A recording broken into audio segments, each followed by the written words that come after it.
Hi guys, welcome to alien VOD. நான் உங்கள் alien. இன்றைக்கி நம்ம பார்க்க போகிறது top 5 Hollywood psychological thriller movies. உடனே நீங்கள் ஷட்டர் ஐலாண்ட் 7 இந்த மாதிரி படம் இருக்குன்னு எதிர்பார்க்கக்கூடாது. ஓகே, அதிகமாக பேசாமல் லிஸ்ட்டுக்குள்ளே போயிடுவோமா? நம்ம லிஸ்ட்டில் 5ஆவதாக இருக்கிற படம் டெத் வாட்ச்.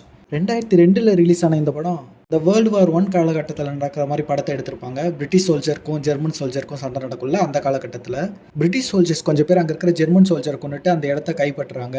அவங்க அந்த ஜெர்மன் கேம்ப் அந்த ட்ரெஞ்சுக்குள்ளே கால் எடுத்து வச்சதுலேருந்தே ஒரே ப்ராப்ளம் தான். அந்த இடமே ஒரு மாதிரி சேரும் சகதியமாக இருக்கும். பாதி புதைக்கப்பட்ட உடல்கள். அங்கே இருக்கிற ஜெர்மன் சோல்ஜர் நிறைய பேர் செத்து போய் கிடப்பாங்க. திடீர்னு அங்கே இருக்கிற பிரிட்டிஷ் சோல்ஜர்ஸ் சில பேர் வயலண்ட்டாக பிஹேவ் பண்ணுறாங்க. ஒரு மாதிரி பைத்தியகாரத்தனமாக பிஹேவ் பண்ணுறாங்க. இதெல்லாம் பண்ணுறது ஜெர்மன் சோல்ஜரா இல்லை நம்ம சோல்ஜர்லேயே சிலர் இப்படி பண்ணிட்டு இருக்காங்களான்னு அவங்களுக்குள்ளேயே சந்தேகம் வர ஆரம்பிக்குது.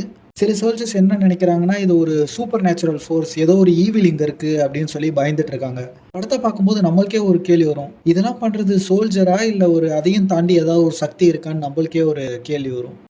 அடுத்து நம்மளோட 4ஆவது இடத்துல இருக்கிற படம் ஆஸ் அபோவ் சோ பிலோ. 2014 ஒரு சைக்காலஜிக்கல் த்ரில்லராக இந்த படம் ரிலீஸ் ஆகுது.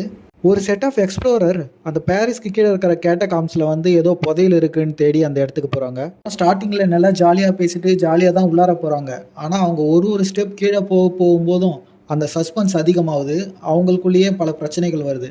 அப்படி அவங்க உள்ளார போகும்போது தான் பார்க்குறாங்க, அந்த டனல் ஃபுல்லாமே ஒரே எலும்பு கூட இருக்குது. ட்ரெஷரை தேடி போன அவங்களோட பயணம் கொஞ்ச நேரத்தில் வாழ்வா சாவா போராட்டமாகவே மாறிடும். எப்பா இந்த இடத்த விட்டு வெளியே வந்தால் போதுண்டா சாமின்னு அவனும் அடித்து தெரிச்சுக்கிட்டு ஓட ஆரம்பிப்பாங்க. படம் பார்க்குற நம்மளுக்கே இது ஒரு பேய் படமா இல்லை சைக்காலஜிக்கல் த்ரில்லர் படமா அப்படின்னு நம்மளுக்கே ஒரு டவுட் ஆகிடும். அவ்வளோ சஸ்பென்ஸாக அழகாக இந்த படத்தை கொண்டு போயிருப்பாங்க. அதனால தான் இந்த படத்தை நான் 4ஆவது இடத்துல வச்சுருக்கேன். இந்த படம் கண்டிப்பாக சைக்காலஜிக்கல் த்ரில்லர் ஃபேன்ஸ்க்கு ரொம்ப பிடிக்கும். 3ஆவதாக நம்ம பார்க்க போகிற படம் 2010 ரிலீஸ் ஆன த எக்ஸ்பெரிமெண்ட். படத்தோட ஹீரோ டிராவிஸ் வேலை இல்லாமல் சுற்றிட்டு இருப்பாரு. அப்போ தான் அவருக்கு தெரிய வரும், அங்கே ஒரு சைக்காலஜிக்கல் எக்ஸ்பெரிமெண்ட் நடத்துகிறாங்க. அதில் போய் நம்ம பேர் பதிவு பண்ணால் ஒரு நாளைக்கு $1000 கொடுப்பாங்க அப்படின்னு.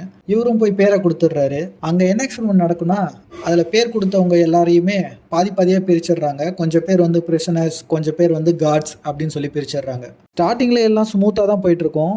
கொஞ்ச நாளில் என்ன ஆகுனா, அங்கே காட்ஸாக நடிக்க வந்த எல்லாரும் தான் உண்மையான காட்ஸ்ன்னு நினச்சி பிரிசனர்லாம் போட்டு அடிக்க ஆரம்பிச்சிடுறாங்க. இதனால் அங்கே அந்த இடத்துல ஒரே பதட்டம் ஆகிடுது. கடைசியில் என்னாச்சு, இந்த பிரிசனர்ஸோட நிலமெல்லாம் என்னாச்சு அப்படின்னு சொல்கிற படம் தான் இந்த எக்ஸ்பெரிமெண்ட். இந்த படம் சைக்காலஜிக்கல் த்ரில்லர் ஃபேன்ஸ்க்கு கண்டிப்பாக பிடிக்கும். இது ஒரு மஸ்ட் வாட்ச் படம் தான். நம்ம லிஸ்ட்டில் 2ஆவதாக இருக்கிறது மிட்சோமர்னு 2019 ரிலீஸ் ஆன ஒரு சைக்காலஜிக்கல் த்ரில்லர் படத்தை தான் பார்க்க போகிறோம். நம்ம படத்தோட ஹீரோயின் டேனி, அவங்க ஒரு சைக்காலஜி ஸ்டூடெண்ட். அவங்களுக்கு ஒரு லவ்வர் இருப்பார், அவர் பேர் கிறிஸ்டின். அவங்க ரிலேஷன்ஷிப்பே எச்சு தொட்டு ஓட்டின பேப்பர் மாதிரி எந்த நேரத்துலையும் பிச்சுட்டு போகிற மாதிரி தான் இருக்கும். அந்த மாதிரி நேரத்தில் தான் கிறிஸ்டினோட ஃப்ரெண்டு அவங்களையும் அவரோட ஃப்ரெண்ட்ஸையும் அவங்க வில்லேஜுக்கு வர சொல்லுவார். ஏன்னா அவங்க வில்லேஜில் ஒரு ஃபெஸ்டிவல் நடக்க போது, அது 90 வருஷத்துக்கு ஒரு தடவை தான் நடக்கும். அதனால் நீங்கள் அங்கே வந்தீங்கன்னா உங்களுக்கு என்ஜாய்மெண்ட்டாக இருக்கும்னு சொல்லி கூப்பிடுவார். அங்கே போனதுக்கப்புறம் என்ன ஆகுது, அங்கே என்ன ட்விஸ்ட் நடக்குதுன்றது தான் கதையே. நம்மளுக்கே அந்த படம் பார்க்கும்போது ஒரே திகிலாக இருக்கும். எம்மா அந்த ஊரை விட்டு எப்படியாவது தப்பிச்சு வந்துருமான்னு நம்மளே ஹீரோயினை பார்த்து பாவப்படுவோம். நம்ம வழக்கமான த்ரில்லர் எப்படி பார்த்துருப்போம், ஒரு மாதிரி பிளாக் டோனில் பார்த்துருப்போம். பட் ஆனால் இது ரொம்ப கலர்ஃபுல்லாக ஒரு பிரைட்டாக எடுத்திருப்பாங்க இந்த த்ரில்லரை. இந்த படம் பார்த்து முடிச்சதுக்கப்புறமும் இந்த படத்தோட ட்ராமாலேருந்து நம்மளால் வெளியே வர முடியாது. கொஞ்ச நேரத்துக்கு அதை பற்றியே தான் யோசிச்சுட்டு இருப்போம். இது கண்டிப்பாக ஒரு மஸ்ட் வாட்ச் ஃபிலிம். நீங்கள் கண்டிப்பாக பார்த்தீங்கன்னா என்ஜாய் பண்ணுவீங்க. நம்ம லிஸ்ட்டில் முதல் இடம் பிடிச்சிருக்கிறது த வெயிலிங்னு 2016 ரிலீஸ் ஆன ஒரு கொரியன் படம். படத்தில் ஒரு வில்லேஜை கட்டுறாங்க. அந்த வில்லேஜில் திடீர்னு ஒரு விதமான கொடூரமான நோய் பரவி மக்கள்லாம் கொத்தா சாவுறாங்க.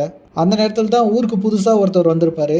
அதனால் மக்கள் எல்லாம் அவரை சந்தேகப்படுறாங்க. இவரால் தான் இந்த நோயெல்லாம் பரவுது, இவர் தான் ஏதோ பண்ணுறாருன்னு சொல்லிட்டு எல்லாரும் அவரை குற்றம் சொல்கிறாங்க. இந்த ஊரோட லோக்கல் போலீஸும் இந்த விஷயத்தை பற்றி விசாரிக்க ஆரம்பிக்கிறாரு. அந்த நேரத்தில் தான் அவரோட பொண்ணுக்குமே ஒரு விதமான நோய் வந்துடுது. ஆனால் அந்த போலீஸ் ஆஃபீஸர் இந்த விஷயத்தை சீக்கிரமாக கண்டுபிடிக்கணும், இல்லைன்னா அவங்க பொண்ணோட உயிருக்கே ஆபத்தாயிடுன்னு அவருக்கு புரியுது. ஆனால் அவர் இன்வெஸ்டிகேட் பண்ணுறாரு. அவரால் எதையும் கண்டுபிடிக்க முடியல. எல்லாமே ரொம்ப குழப்பமாக இருக்குது. அதனால என்ன பண்ணுறதுன்னு தெரியல அவருக்கே. இந்த விஷயம்லாம் ஏன் நடக்குது, இதெல்லாம் பண்ணுறது ஒரு மனுஷனா இல்லை ஒரு ஈவிலா என்னன்னு யாருக்குமே புரியல. அந்த மாதிரி ஒரு டவுட்டோட இந்த படத்தை கொண்டு போயிருப்பாங்க. படம் ஸ்டார்டிங்ல கொஞ்சம் ஸ்லோவா இருந்தாலும் அதுக்கப்புறம் உங்களோட சீட் எட்ஜில் உட்கார வச்சிடும். இந்த படம் ஒரு மாஸ்டர் கிளாஸ்னே சொல்லலாம். கண்டிப்பா சைக்காலஜிக்கல் த்ரில்லர் ஃபேன்ஸ்க்கு இந்த படம் ரொம்ப பிடிக்கும். ஓகே, நீங்க இப்போ இந்த டாப் 5 லிஸ்ட் பார்த்துட்டீங்க. இந்த லிஸ்ட்ல நீங்க ஏதாவது படம் பார்த்துருக்கீங்களான்றத மறக்காம கமெண்ட் செக்ஷன்ல சொல்லுங்க. இந்த மாதிரி நிறைய ஹிடன் ஜெம்ஸை பார்க்கறதுக்கு மறக்காம ஏலியன் விஓடி சேனலை சப்ஸ்கிரைப் பண்ணிக்கோங்க. மறுபடியும் உங்களை வேற ஒரு நல்ல வீடியோல பார்க்குறேன் guys. Bye. What you saying, huh? Yeah, that's what I'm talking about.